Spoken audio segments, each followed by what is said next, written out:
엉치가 아파요 하시면서 여기를 가리키면서 오시는 분들도 많으세요.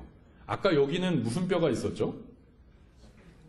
넘어가 보면 좌골이 있습니다. 이래서 해부학을 배우는 거예요. 그러니까 아래쪽 엉덩이 의자에 닿는 부분이 바로 좌골입니다. 그 좌골이 있는 부분이 아파서 오시는 분들이 참 많아요.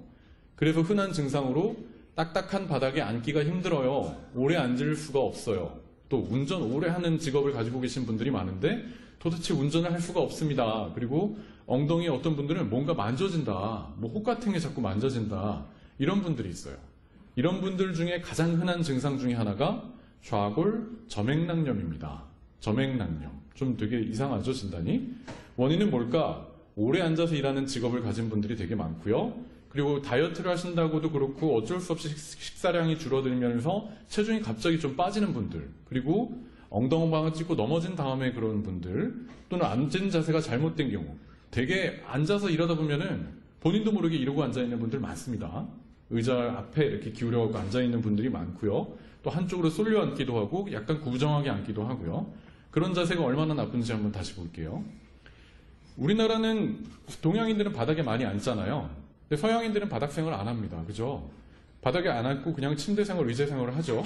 근데도 이런 질환이 많이 생기는 군이 바로 이 방직공들이 옛날에 이렇게 딱딱한 바닥에 앉거나 저런 딱딱한 의자에 앉아서 장시간 일을 하니까 지금 좌골 점액낭염 같은 게 많이 생겨요. 그래서 서양에서는 방직공들에서 생기는 병이라고 알려져 있었죠. 옛날에는.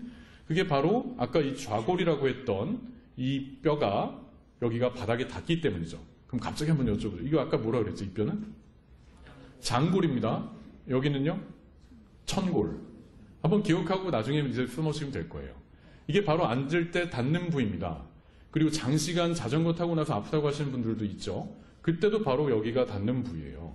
여기가 아주 집중적으로 접촉이 일어나죠. 그래서 한번 여기 아프신 분들 중에 거울을 한번 바라보세요. 뒤를 돌아서 거울을 바라보시면 여기 피부 색깔이 변한 분들도 있습니다. 피부가 까매져 있는 분들이 간혹 있으실 거예요. 집에 가서 한번 보시면. 그럼 거기가 닿고 있다는 거고 조만간에 거기 자꾸 닿다 보면 아플 수도 있는 겁니다. 그래서 예방을 하셔야 되는데 앉으실 때 되게 이렇게 앉죠. 지금도 이렇게 앉아 계신 분들 많을 거예요. 뒤로 엉덩이 앞으로 빼고 허리 뒤로 딱 하고 그러면 엉덩이가 편할 것 같지만 실제로는 엉덩이가 이렇게 기울어지면서 뾰족한 부분이 바닥에 딱 닿게 돼요. 지금 편하게 앉으려고 하는데 오히려 불편해집니다. 이렇게 똑바로 앉으셔야 이 좌골의 평평한 면이 바닥에 전체적으로 닿게 되죠. 그러니까 저촉 면적이 넓어지면서 부담이 덜어지게 되는 거예요. 오래 일하다 보면 이렇게 앉아야 되는데 어쩌다 보면 이렇게 되고 어쩌다 보면 또 이렇게 자고 있는 경우도 있죠. 이렇게 되면은 아파집니다. 그래서 점액남이 뭐냐? 물주머니라고 이해하시면 돼요. 우리 몸에는 물주머니가 많이 있습니다. 어디에 있냐? 주로 뼈가 딱딱하게 튀어나와서 바닥에 닿거나 다른 곳에 접촉을 하는 부위에는 물주머니가 굉장히 많이 있어요. 흔한 곳이 이 팔꿈치도 뼈가 딱딱하죠. 이 바닥에 닿기 때문에 여기도 물주머니가 있고요. 우리가 복숭아뼈라고 알고 있는 그 복숭아뼈도 양반다리면 닿잖아요. 거기도 물주머니가 있습니다. 그래서 거기가 부어서 오시는 분들도 있어요. 그래서 엉덩이 좌골에도 또 여기 이제 대퇴골 쪽에도 물주머니가 많이 있죠. 그러면은 그게 염증이 생겨서 아픈 건데요. 염증이라 그러면 굉장히들 궁금해 하시잖아요. 염증이 뭔가? 제가 염증이 있나요? 이렇게 물어보시는데 염증을 경험하고 싶으시면 손을 이렇게 막 문질러 보시면 막 문지르다 보면 뭐가 될까요? 막 뜨거워집니다. 그리고 열이 나고 빨개지죠? 그게 바로 염증이에요. 그러니까 그렇게 자꾸 반복된 마찰에 의해서 염증이 생기는 곳이 저렇게 문제를 일으킬 수가 있는 거죠.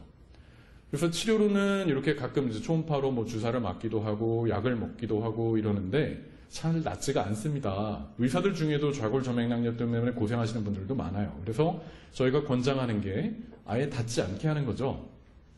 처방이 딱딱한 바닥에 앉지 마세요입니다. 그리고 항상 푹신푹신한 방석을 사용하시라는 거고 그것도 안 된다면은 요게 바로 임산부들이 사용하는 방석이잖아요. 막 출산하고 나서 바닥에 닿으면 안 되기 때문에 이런 방석을 사용하기도 하고 또 장시간 운전을 하시는 분들은 역시 쿠션을 하나 덧대서 자극을 줄여주는 거죠. 자극을 줄여주는 겁니다. 근데 아까 무엇보다도 중요한 것은 올바른 자세입니다. 모든 만병의 근원은 잘못된 자세에서 비롯이 되는 거죠. 보셨듯이 구부정하게 앉으면 뾰족한 뼈가 바닥에 닿습니다. 이건 자기를 망치는 길이죠. 이렇게 앉으시면 안 되고 똑바로 앉아야 넓적한 면이 평평하게 닿게 되죠. 그래서 집에 가셔서 만약에 피부가 까맣다 그러면은 올바른 자세를 고치셔야 됩니다.